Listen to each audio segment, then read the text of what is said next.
Everyone, আমরা না সবাই মিলে ঠিক করেছি যে ছোট্ট করে পুচকে পাচকাদের নিয়ে করব একটা পিকনিক।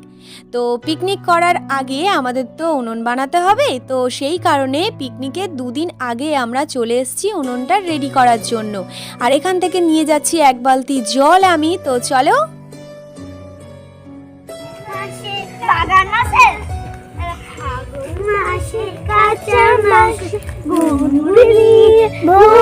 আচ্ছা, তোমরা কি একটা জিনিস লক্ষ্য করেছো? শুধু পিকনিক করব বলেছি আর আজকে এসছি তার উনুন বানাতে।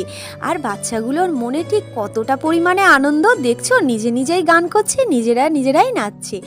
আর পিকনিকের দিনের ব্লগটা দেখতে হলে কিন্তু আমার চ্যানেলটিকে তোমাদের সাবস্ক্রাইব করে রাখতে হবে। তো আমাদের উনুন তো বানানো কমপ্লিট হয়ে গেছে। আজ তাহলে আসি, দেখা হচ্ছে নতুন একটি ভিডিওতে। আর হ্যাঁ, পিকনিকের দিনের ভিডিওটা কিন্তু একদম মিস করবে না। আজ তাহলে আসি, টাটা।